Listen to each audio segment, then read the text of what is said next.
Hey, dengan munculnya paradigma akreditasi baru, maka lahirlah instrumen baru, yaitu IASP 2020. Tentu instrumen ini akan digunakan dalam proses akreditasi tahun ini. Dan sekarang saya akan coba bedah instrumen tersebut secara detail. Jadi, bagi Bapak dan Ibu yang sedang melakukan persiapan akreditasi tahun ini, jangan kemana-mana dan simak terus.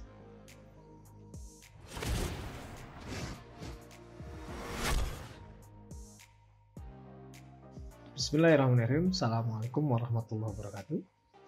Pada video kali ini saya ingin coba mereview dan membedah IASP 2020 secara detail. Namun pembahasannya akan lebih dititik beratkan pada instrumen berbasis performance saja. Kalaupun misalkan ibu bapak ingin tahu lebih dalam mengenai instrumen yang berbasis compliance, silahkan tonton video saya yang sebelumnya.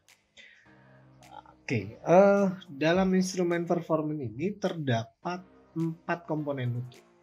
Yang pertama adalah mutu lulusan, yang kedua adalah proses pembelajaran, yang ketiga mutu guru, yang keempat manajemen sekolah atau madrasah. Baik, silakan disimak Bapak Ibu semua bahwa ini semua adalah rincian butir aspek performance pada setiap jenjang pendidikan. Mesti diketahui bahwa dalam hal ini terdapat 2 jenis butir ya, yaitu butir inti dan butir kekhususan. Nah, untuk butir inti bisa Ibu Bapak lihat bahwa pada setiap jenjang itu jumlah dan isinya sama, yaitu ada 35 butir. Yang menjadi beda dalam hal ini adalah terdapat butir kekhususan, di mana untuk jenjang SD terdapat 1 butir kekhususan, untuk jenjang SMK terdapat 9 butir kekhususan, dan untuk SLB terdapat 5 butir kekhususan. Adapun untuk jenjang SMP dan SMA itu tidak memiliki butir kekhususan, kira-kira begitu. Mari kita lihat mengenai mutu lulusan sebagai komponen pertama dari instrumen performance dalam IASP 2020. Dalam komponen mutu lulusan ini terdapat 11 butir inti dan 2 butir kekhususan untuk jenjang SMK serta 1 butir kekhususan pada SLB. Pada kesempatan ini saya hanya akan coba membedah 2 butir inti saja, yaitu butir ke-1 dan butir kedua, agar informasinya bisa tersampaikan secara detail. Untuk butir yang pertama adalah siswa menunjukkan perilaku disiplin dalam berbagai situasi. Sebelum kita menganalisa level dan capaian kinerja ini, kita mesti tahu dulu apa yang dimaksud dengan disiplin. Nah, perilaku disiplin itu adalah ketaatan dan kepatuhan terhadap tata tertib, baik dalam bentuk disiplin waktu, berpakaian, dan kepatuhan terhadap aturan. Jadi, yang ingin dilihat dalam hal ini adalah ketaatan siswa pada saat mematuhi aturan yang ada. Kira-kira begitu. Nah, selanjutnya kita juga mesti tahu dulu tentang definisi membudaya. Kenapa kemudian kita mesti tahu arti membudaya? Karena kalau kita berbicara tentang dalam berbagai situasi, maka secara tidak langsung nih, kita sedang berbicara masalah kebiasaan yang dilakukan banyak orang secara berkelanjutan dalam berbagai kondisi. Di mana di sini dapat kita pahami bahwa membudaya adalah terwujudnya tindakan yang menjadi kebiasaan sehari-hari secara konsisten dan berkelanjutan, kira-kira begitu. Simpelnya sih begini, kalau saya memaknai budaya itu sederhana. Nah, begini, kalau kita berbicara tentang apa yang sedang dilakukan, itu namanya adalah aktivitas. Nah, kemudian aktivitas yang dilakukan berulang kali itu namanya kebiasaan, dan kebiasaan yang dilakukan oleh banyak orang itu adalah budaya, kira-kira begitu. Nah, lalu coba Ibu Bapak lihat bahwa dalam butir pertama ini terdapat 4 bagian level dan capaian kinerja atau performa. Nah, untuk level 4, capaian kinerjanya adalah siswa menunjukkan perilaku disiplin yang membudaya berdasarkan tata tertib sekolah atau madrasah dan mendapat pengakuan atas prestasi kedisiplinan. Nah, yang mesti diperhatikan adalah dua kata kunci ini, yaitu disiplin yang membudaya dan mendapat pengakuan atas prestasi kedisiplinan. Artinya sekolah Bapak dan Ibu akan dapat nilai 4 apabila siswa di sekolah Bapak dan Ibu dapat menunjukkan perilaku disiplin serta kedisiplinan tersebut teramati sudah menjadi kebiasaan dalam kehidupannya sehari-hari secara konsisten dan berkelanjutan. Nah, kemudian yang mesti digarisbawahi juga adalah adanya pengakuan atas kedisiplinan itu, di mana pengakuan ini bisa jadi harus terungkapkan pada saat sesi wawancara. Artinya, harus terdapat pengakuan baik itu dari guru, dari siswa, kepala sekolah, dan lain-lain tentang terwujudnya kedisiplinan yang membudaya itu, kira-kira begitu. Nah, selanjutnya untuk level 3, capaian kinerjanya adalah siswa menunjukkan perilaku disiplin berdasarkan tata tertib sekolah atau madrasah dan mendapat pengakuan atas prestasi kedisiplinan. Artinya, sekolah Bapak dan Ibu akan dapat nilai 3 apabila siswa di sekolah Bapak dan Ibu teramati dapat menunjukkan perilaku disiplin dan bisa jadi pada saat sesi wawancara terdapat pengakuan baik itu dari guru, dari siswa, atau dari kepala sekolah tentang terwujudnya kedisiplinan siswa. Nah, bedanya dengan level 4 di sini tidak terdapat kata membudaya, sehingga tentu level 3 ini dapat kita maknai bahwa kedisiplinan yang muncul adalah kedisiplinan dari sebagian besar siswa di sekolah ibu bapak, kira-kira begitu. Nah, selanjutnya untuk level 2, capaian kinerjanya adalah siswa menunjukkan perilaku disiplin berdasarkan tata tertib sekolah atau madrasah, namun terbatas di sekolah madrasah.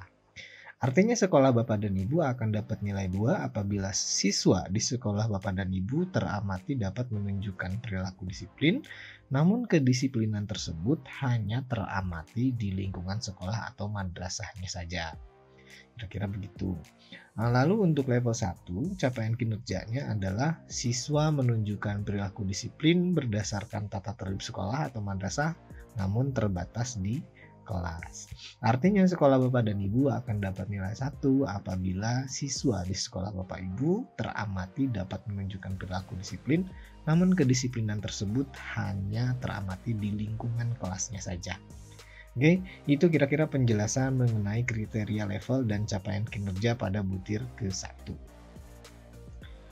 Oh iya, perlu saya informasikan bahwa dalam penelusuran butir kinerja, asesor bisa jadi akan menggunakan berbagai teknik dalam proses penggalian datanya, mulai dari observasi, telah dokumen, wawancara, dan proses penyebaran isian angket. Kira-kira gitu.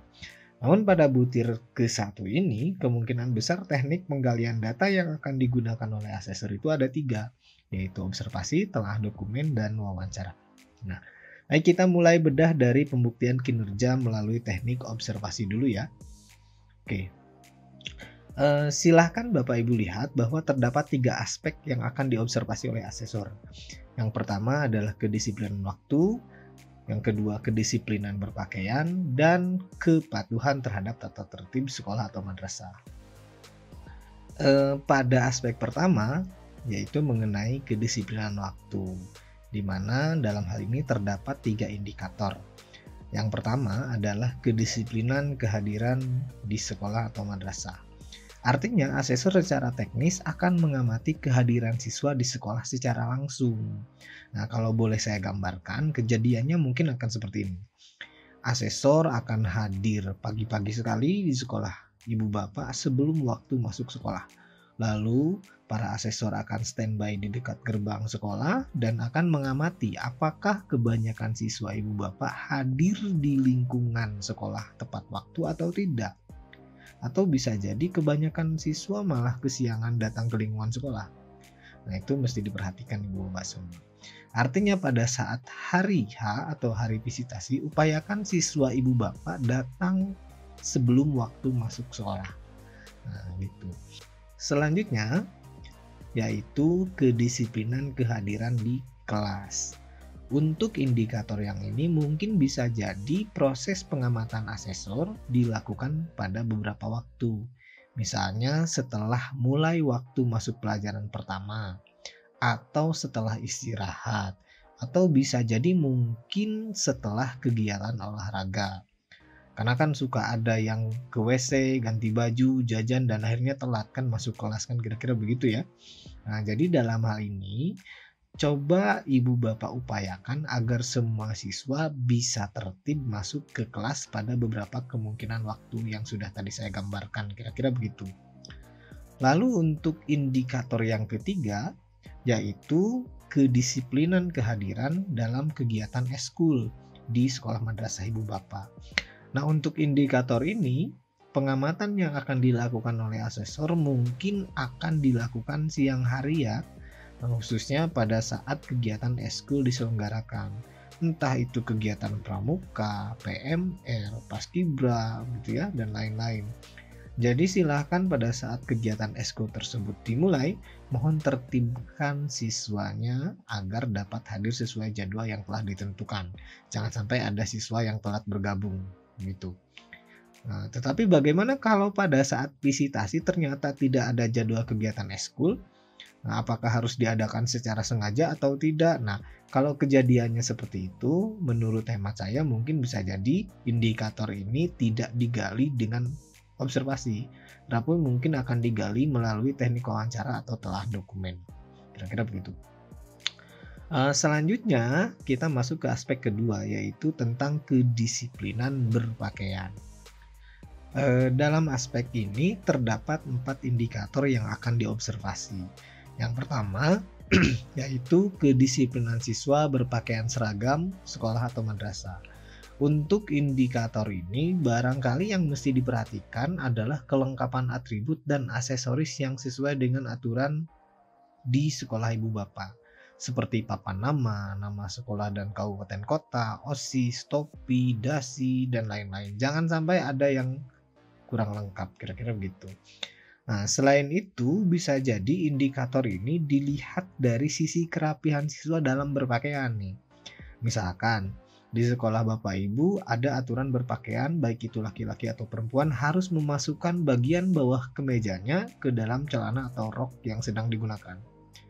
Maka pada saat visitasi jangan sampai ada siswa yang mengeluarkan bagian bawah kemejanya itu, kecuali memang ada aturan harus dikeluarkan seperti pada beberapa sekolah khususnya untuk perempuan ada keharusan bagian bawah kemejanya sedikit dipanjangkan dan harus dikeluarkan.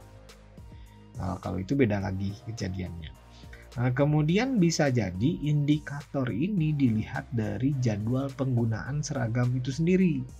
Artinya jangan sampai pada saat hari Senin ada siswa yang menggunakan baju pramuka atau baju batik misalkan begitu. Yang justru harusnya kalau hari Senin ya menggunakan seragam putih merah atau putih biru atau putih abu ya sesuai dengan kondisi sekolah ibu bapak. Gitu. Nah, untuk indikator kedua yaitu kedisiplinan siswa berpakaian olahraga. Kalau di sekolah ibu bapak menyediakan seragam kaos olahraga, maka upayakan semuanya menggunakan kaos itu.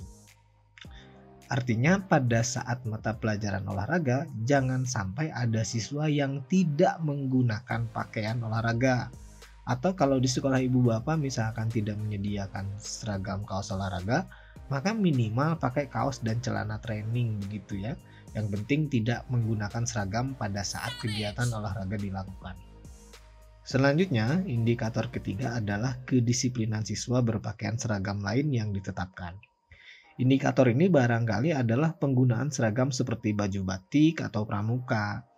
Nah, yang mesti diperhatikan kemungkinan besar sama seperti pada indikator ke-1, yaitu seperti mulai dari sisi kerapihan, penggunaan seragam sesuai jadwal, atribut atau aksesoris yang harus digunakan. Nah, itu mohon diperhatikan. Selanjutnya, indikator terakhir yaitu kedisiplinan siswa berpakaian praktik.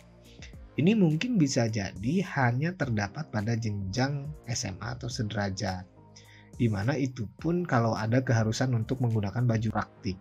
Nah, yang mesti diperhatikan sebetulnya sama ya, mulai dari sisi kerapihan, penggunaan seragam sesuai jadwal, dan atribut atau aksesoris yang harus digunakan. Kira-kira begitu. Nah, lanjut kita masuk ke aspek yang ketiga, yaitu kepatuhan terhadap tata tertib sekolah atau madrasah yang terdiri dari 3 indikator. Indikator yang pertama adalah kepatuhan terhadap tata tertib di dalam ruangan, baik itu di ruangan kelas, laboratorium, bengkel, workshop, perpustakaan, UKS, BK, dan lain-lain, kira-kira begitu. Dalam hal ini, kepatuhan siswa yang mesti teramati memang cukup kompleks ya, karena bisa jadi asesor akan mengamati kepatuhan siswa di banyak ruangan. Dan tentu di setiap ruangan itu memiliki tata tertib yang beda-beda ya. Namun secara umum sebetulnya aturan yang terdapat pada ruangan-ruangan tersebut memiliki kemiripan, seperti harus menjaga kebersihan, kerapihan, dan kesopanan. Misalkan di ruangan kelas jangan sampai ada siswa yang membuang sampah sembarangan, seperti di kolong meja atau di lantai ruangan kelas gitu ya. Nah, kemudian seperti di tempat ibadah, menggunakan alas kaki melewati batas suci gitu ya, tidak menutup keran air setelah wudhu, menghambur-hamburkan air, begitu berisik di tempat ibadah dan lain-lain. Atau bisa seperti misalkan di perpustakaan, buku yang sudah dibaca tidak disimpan di tempat yang semestinya gitu ya, berisik di ruangan perpus dan lain-lain. Kemudian juga seperti di jamban atau di WC tidak menyiram kloset setelah buang air atau mencoret-coret dinding WC dan lain-lain gitu ya. Ini sering kejadian soalnya. Jadi, Bapak dan Ibu mohon perhatikan setiap detailnya karena ini bisa jadi akan teramati oleh asesor. Lalu untuk indikator kedua yaitu kepatuhan terhadap tata tertib di luar ruangan seperti di lapangan olahraga, halaman, taman, tempat parkir, dan kolam renang. Dalam hal ini kepatuhan siswa yang mesti teramati juga sebetulnya cukup kompleks ya, karena bisa jadi asesor akan mengamati kepatuhan siswa di banyak tempat seperti di tempat parkir. Jangan sampai ada siswa yang memarkirkan kendaraannya dengan tidak rapi, itu mesti diperhatikan. Kemudian misalnya di taman sekolah, jangan sampai ada siswa yang menginjak rumput atau merusak tanaman yang ada di taman sekolah. Nah, kemudian misalnya di lapangan olahraga, jangan sampai ada siswa yang merusak sarana dan prasarana yang tersedia ya, seperti menggunakan bola voli untuk bermain bola sepak begitu ya, itu mungkin bisa jadi akan diamati oleh asesor. Nah, jadi itu mesti diperhatikan. Selanjutnya untuk indikator yang ketiga yaitu kepatuhan terhadap tata tertib lain yang ditetapkan sekolah atau madrasah. Ini contohnya, salah satu contohnya misalkan tidak membawa HP, make up, atau merokok. Dalam indikator ini yang akan diamati oleh asesor adalah kepatuhan siswa terhadap larangan-larangan yang ada di sekolah ibu bapak. Bukan hanya tidak membawa HP, make up, atau merokok saja ya, tetapi bisa jadi indikator ini akan merembet kepada larangan lain seperti larangan berjudi, mencuri, membawa senjata tajam, membuat kegaduhan, bolos, berkelahi, begitu, berambut panjang untuk laki-laki, dan lain-lain. Jadi sekali lagi Ibu Bapak mohon perhatikan setiap detailnya karena ini semua bisa jadi akan teramati oleh asesor. Itu kira-kira penjelasan mengenai aspek dan indikator yang akan diobservasi oleh asesor. Nah, adapun proses observasi yang akan dilakukan oleh asesor sebetulnya secara teknis bisa jadi proses pengamatannya dilakukan secara sengaja atau mungkin dilakukan secara diam-diam. Nah, misalnya nih saat asesor pergi ke WC atau ke tempat ibadah, itu mungkin bisa jadi asesor sambil mengobservasi begitu kira-kira. Maka sekali lagi saya tekankan mohon perhatikan setiap detailnya. Tekankan kepada semua siswa ibu bapak untuk bisa berhati-hati dalam berperilaku, khususnya pada saat visitasi dilakukan. Syukur-syukur kalau semua kepatuhan siswa itu sudah membudaya di lingkungan sekolah ibu bapak ya, berarti tinggal dipertahankan saja, kira-kira begitu. Selanjutnya, selain menggunakan teknik observasi, asesor juga akan menggunakan teknik telah dokumen dalam proses penggalian datanya. Artinya di sini mesti ada beberapa dokumen yang harus disiapkan oleh ibu bapak untuk ditelaah oleh asesor. Pada butir ini bisa ibu bapak lihat bahwa aspek dan indikator yang akan ditelaah sebetulnya sama dengan pada saat observasi dilakukan, yaitu terdiri dari 3 aspek dan terdiri dari beberapa indikator dari setiap aspek tersebut. Dalam aspek pertama, yaitu tentang kedisiplinan waktu. Dokumen yang mesti disiapkan adalah yang satu, tata tertib dan penegakannya yang mencakup hak, kewajiban, penghargaan, dan sanksi. Yang kedua adalah buku piket yang berisi keterlambatan siswa dan ketidakhadiran siswa di sekolah madrasah. Dan yang ketiga adalah catatan guru atau wali kelas dan tenaga kependidikan yang memuat kedisiplinan waktu siswa. Untuk poin yang pertama dulu nih, ya berarti mesti disediakan draft tertulis dari berbagai peraturan dan tata tertib yang disepakati serta ditetapkan oleh sekolah ibu bapak, mulai dari SK penetapan beserta lampirannya, kemudian bisa jadi beberapa bukti sosialisasi dari berbagai aturan tersebut kepada seluruh siswa, dan tentu dokumen peraturan tersebut di dalamnya harus memuat berbagai hal, diantaranya kewajiban, hak, penghargaan, dan sanksi. Lalu untuk poin yang kedua, berarti mesti disediakan dokumen buku piket, di mana dokumen buku piket ini mesti berisi tentang catatan atau rekapan keterlambatan atau juga ketidakhadiran siswa. Nah, begitu.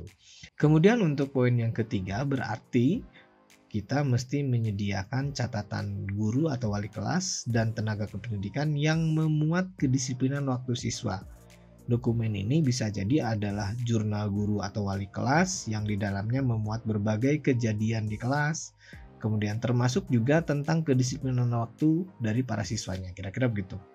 Selanjutnya kita masuk ke dalam aspek yang kedua, yaitu tentang kedisiplinan berpakaian. Di mana dokumen yang mesti disiapkan yaitu tata tertib dan penegakannya yang mencakup hak, kewajiban, penghargaan, dan sanksi. Untuk yang ini saya skip saja ya, karena sama dengan poin 1 pada aspek pertama. Kemudian yang kedua adalah buku piket yang berisi catatan kedisiplinan siswa berpakaian. Ini juga akan saya skip karena dokumennya sama dengan poin kedua pada aspek pertama.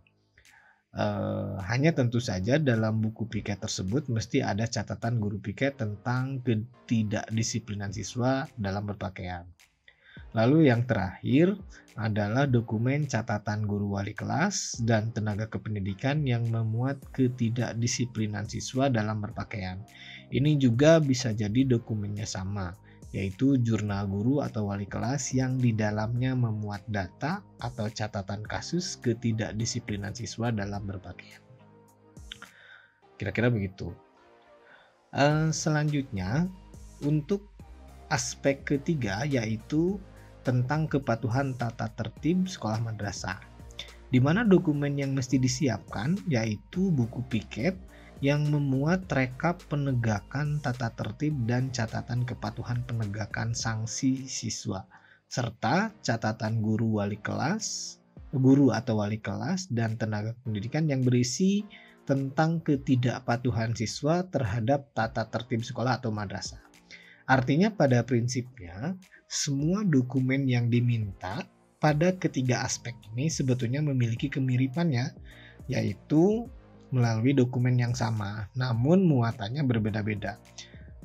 Dan mesti dipahami bahwa dalam proses telaah dokumen tidak menutup kemungkinan bahwa untuk pemenuhan butir kedisiplinan ini, asesor akan meminta beberapa dokumen lain untuk ditelaah. Ketika di sekolah ibu bapak terdapat dokumen lain yang justru lebih lengkap dan dirasa dapat memenuhi setiap aspek pada butir ini. Contohnya misalkan buku catatan kasus dari guru BK atau catatan kedisiplinan dari Wakasek Kesiswaan misalkan, dan dokumen lainnya yang dirasa masih berkaitan dengan butir ini. Tetapi minimal siapkan saja beberapa dokumen yang diminta tadi untuk diperiksa oleh asesor, kira-kira begitu. Selanjutnya kita masuk ke teknik penggalian data melalui wawancara.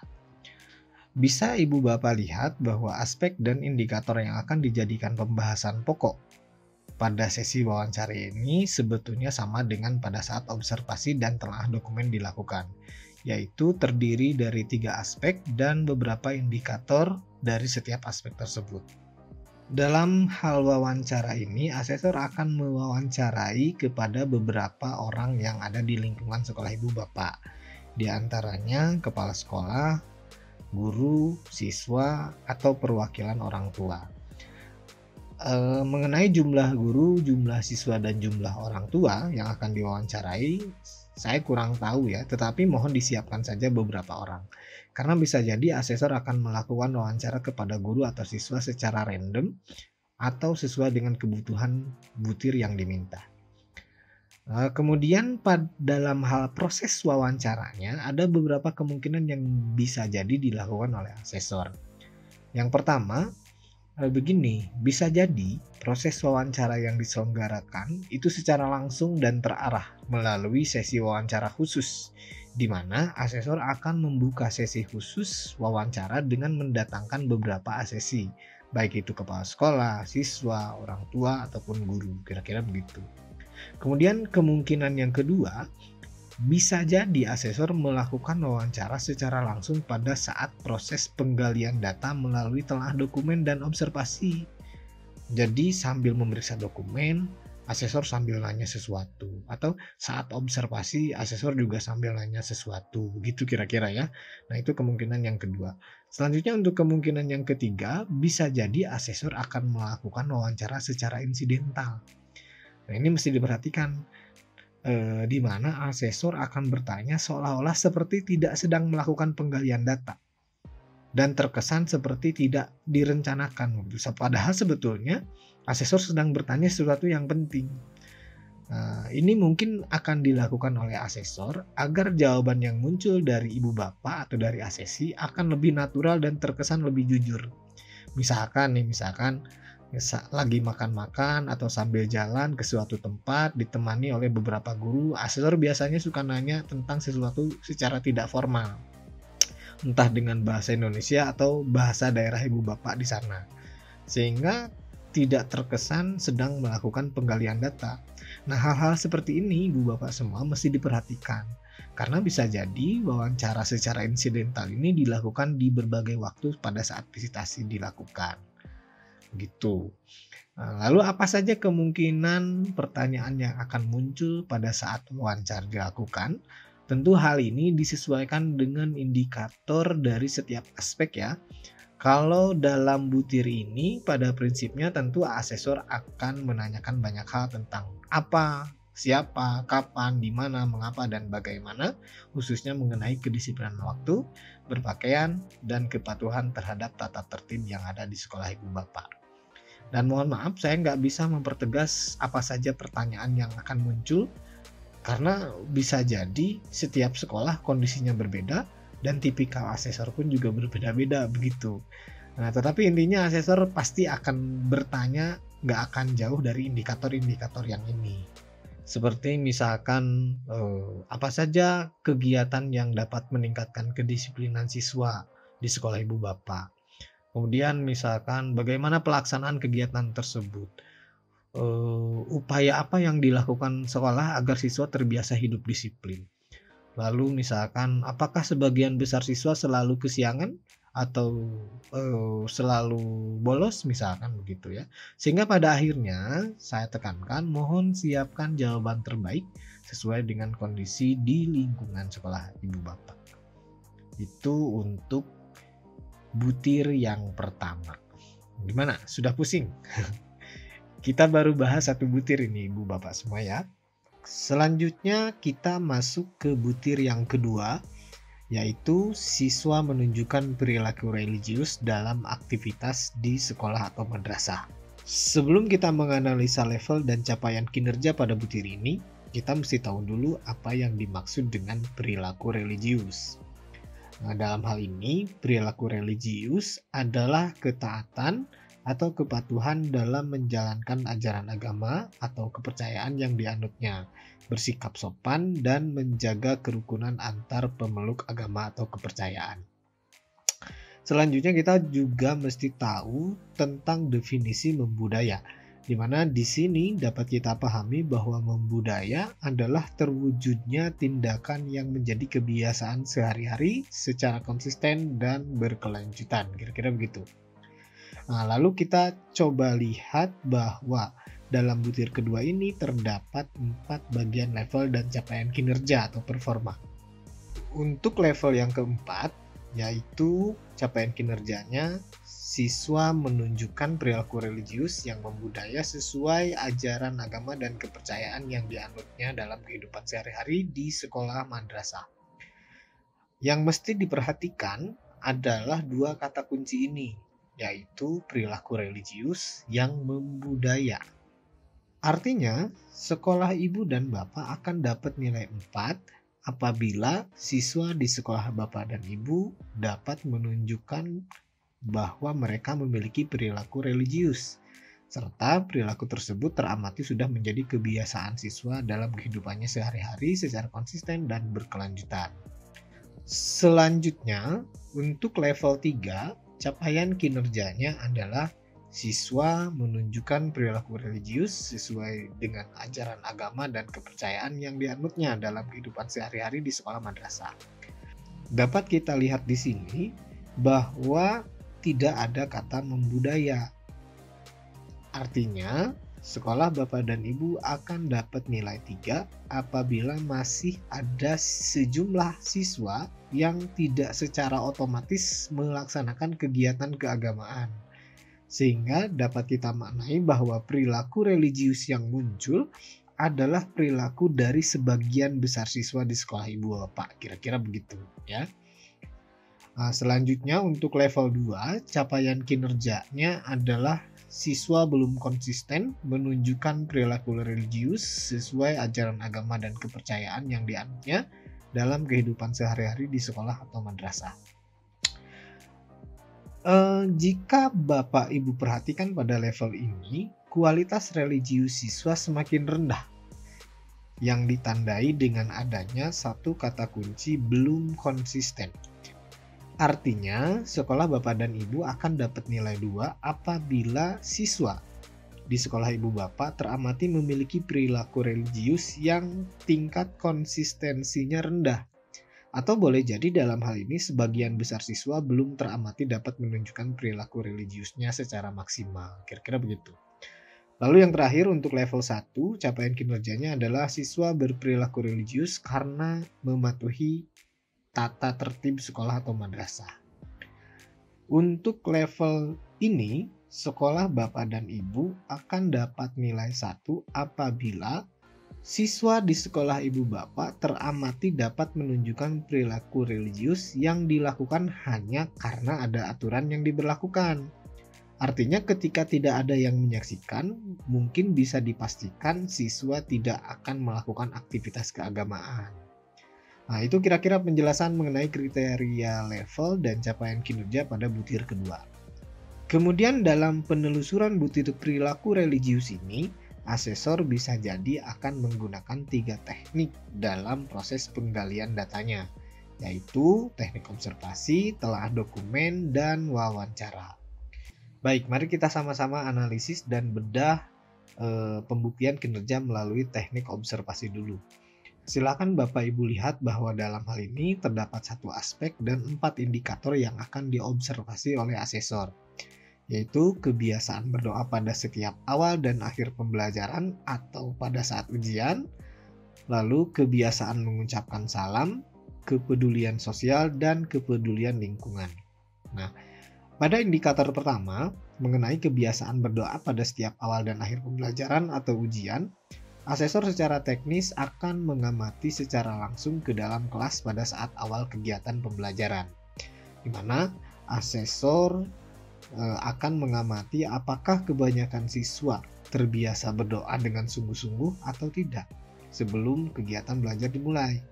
Atau bisa jadi asesor akan datang ke kelas pada saat akan berakhirnya pembelajaran untuk mengamati apakah siswa di sekolah ibu bapak terbiasa berdoa atau tidak pada saat akhir pembelajaran.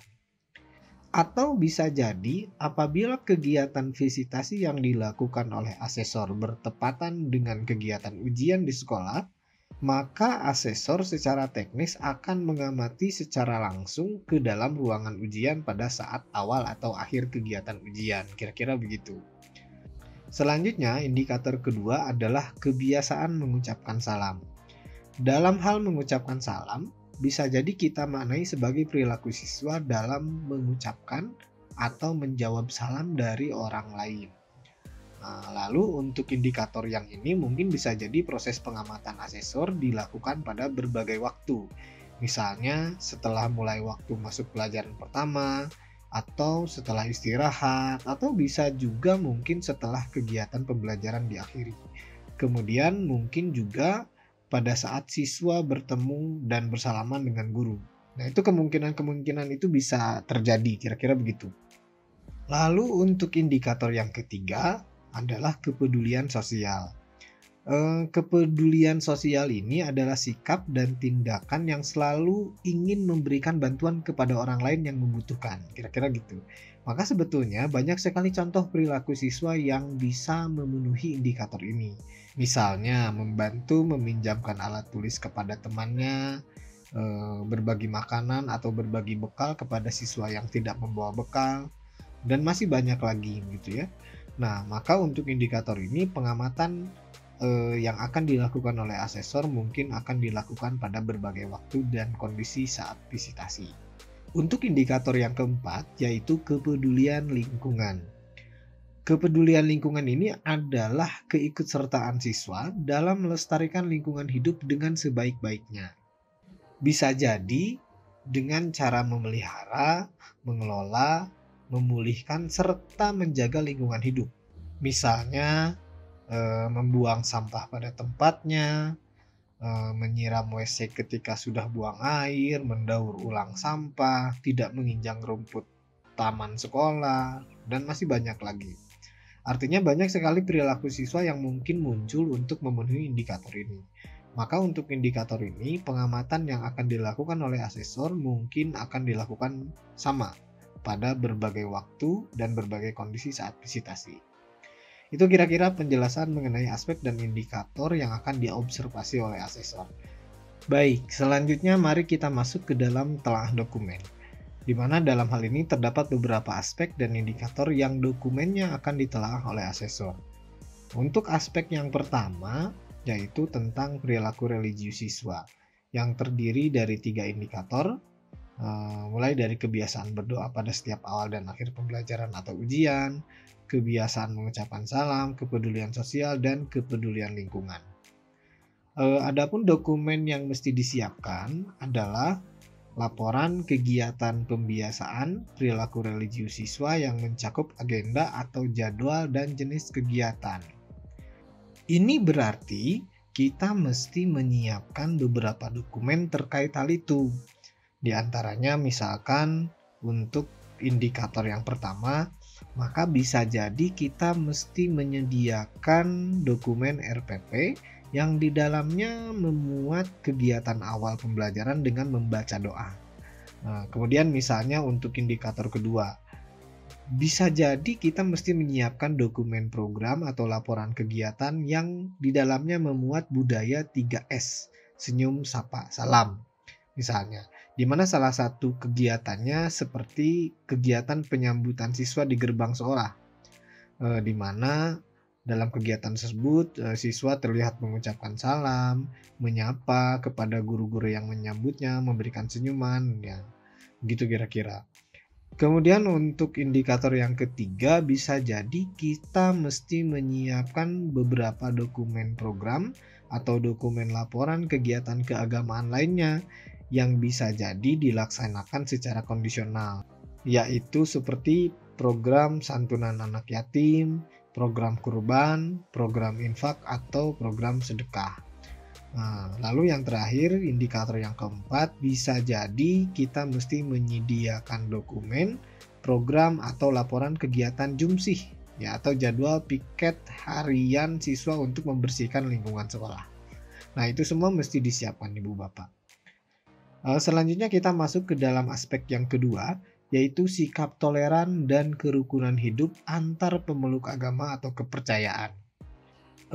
Dalam aspek ini terdapat beberapa indikator, di antaranya perilaku menghargai dan menghormati hak serta kewajiban, kemudian perilaku saling membantu dan menolong, perilaku menjaga keharmonisan dan perdamaian, dan tidak memaksakan kehendak untuk memeluk agama tertentu. Adapun dokumen yang mesti disiapkan adalah catatan guru tentang sikap toleran dan kerukunan hidup antar pemeluk agama atau kepercayaan.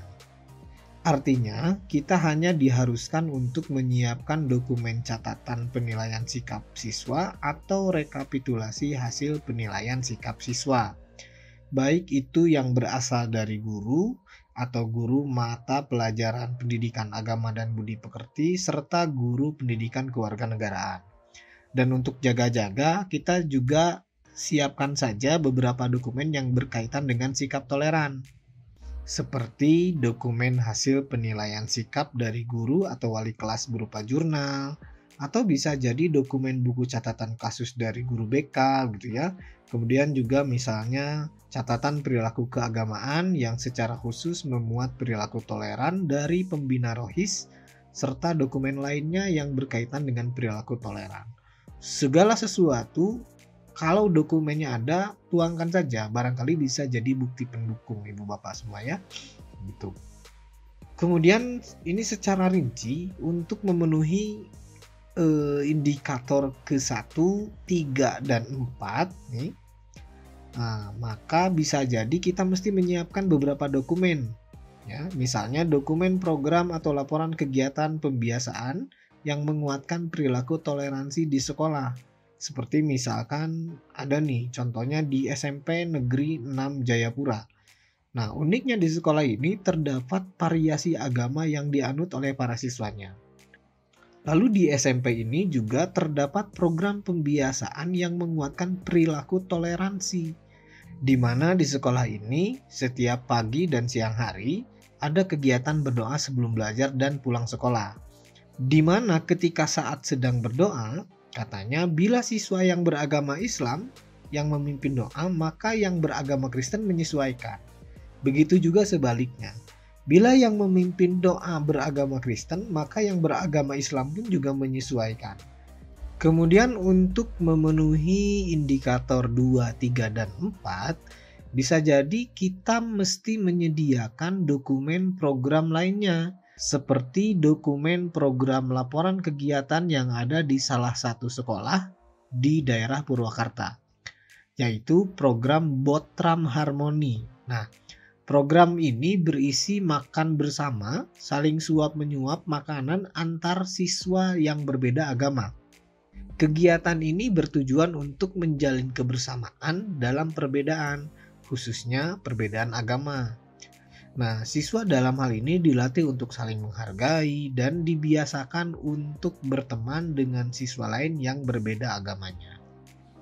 Mesti saya tekankan bahwa bukan berarti ibu bapak harus meniru dan menyiapkan dokumen program seperti yang tadi ya.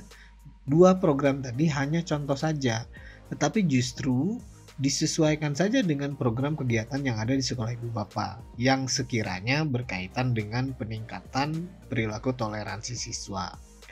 Maka untuk berjaga-jaga, silahkan bapak dan ibu siapkan beberapa dokumen yang berkaitan dengan perilaku keagamaan yang secara konsisten dilakukan di sekolah ibu bapak. Seperti dokumen program kegiatan keagamaan sholat wajib berjamaah, sholat duha, kultum, PHBI, kegiatan Ramadan, dan kegiatan keagamaan lainnya. Selanjutnya, kita masuk ke teknik penggalian data melalui wawancara. Bisa Bapak Ibu lihat bahwa aspek dan indikator yang akan dijadikan pembahasan pokok sebetulnya sama dengan pada saat observasi dan telaah dokumen dilakukan, yaitu terdiri dari 3 aspek dan beberapa indikator dari setiap aspek tersebut. Hanya saja pada aspek kedua ada tambahan mengenai partisipasi siswa dalam kegiatan ibadah. Gitu. Nah, dalam hal wawancara, asesor akan mewawancarai kepada beberapa orang yang ada di lingkungan sekolah, yaitu guru dan siswa. Mengenai jumlah guru dan siswa yang akan diwawancarai, saya jujur kurang tahu jumlahnya. Tetapi mohon disiapkan saja beberapa orang. Karena bisa jadi asesor akan melakukan wawancara kepada guru dan siswa secara random begitu.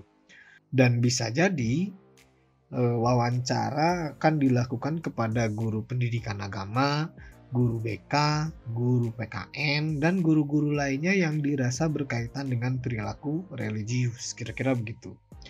Kemudian dalam proses wawancara ini sama seperti pada butir pertama ya, mengenai kedisiplinan, bahwa ada beberapa kemungkinan yang bisa dilakukan oleh asesor dalam melakukan wawancara. Yang pertama, bisa jadi proses wawancara diselenggarakan secara langsung dan terarah melalui sesi wawancara khusus. Di mana dalam hal ini, asesor akan membuka sesi khusus wawancara dengan mendatangkan beberapa guru, siswa, dan lain-lain. Kira-kira begitu. Kemudian yang kedua, bisa jadi asesor melakukan wawancara secara langsung pada saat proses penggalian data melalui telah dokumen dan observasi. Jadi sambil memeriksa dokumen, sambil mengobservasi, asesor sambil nanya-nanya, kira-kira begitu ya. Dan kemungkinan yang ketiga adalah bisa jadi asesor melakukan wawancara secara insidental, di mana saya tekankan sekali lagi, asesor akan bertanya seolah-olah seperti tidak sedang melakukan penggalian data dan terkesan seperti tidak direncanakan. Padahal sebetulnya asesor sedang bertanya sesuatu yang sangat penting begitu. Hal ini dilakukan agar jawaban dari Bapak Ibu lebih natural dan terkesan lebih jujur. Ya, sambil makan, sambil jalan, asesor sambil nanya. Gitu kira-kira ya. Jadi itu adalah kemungkinan wawancara yang akan dilakukan oleh asesor pada saat visitasi. Lalu kemungkinan pertanyaan apa saja yang akan muncul pada saat sesi wawancara? Saya tekankan sekali lagi bahwa pertanyaan asesor pada saat wawancara tidak akan jauh dari indikator dari setiap aspek ini. Misalnya seperti apa saja kegiatan keagamaan yang diselenggarakan oleh sekolah gitu. Kemudian misalnya bagaimana pelaksanaan kegiatan tersebut. Kemudian upaya apa saja yang dilakukan agar siswa terbiasa hidup berperilaku religius. Dan masih banyak lagi pertanyaan yang berkaitan dengan perilaku religius ini. Sehingga pada akhirnya mohon siapkan saja jawaban terbaik dan orang terbaik untuk menjawab pertanyaan asesor pada saat sesi wawancara. Begitu kira-kira. Baik, itu kira-kira gambaran mengenai 2 butir inti pada komponen mutu lulusan. Untuk pembahasan butir lainnya akan coba saya bahas pada video selanjutnya. Saya pikir itu saja pada sesi kali ini. Mudah-mudahan bermanfaat. Dan apabila ada hal penting yang ingin ditambahkan atau ingin ditanyakan, silahkan tulis pada kolom komentar. Dan jangan lupa, kalau konten-konten dari saya atau dari channel ini dirasa bermanfaat, jangan lupa dan jangan ragu-ragu untuk di subscribe, oke? Oke, terima kasih atas perhatiannya. Akhir kata, Assalamualaikum warahmatullahi wabarakatuh.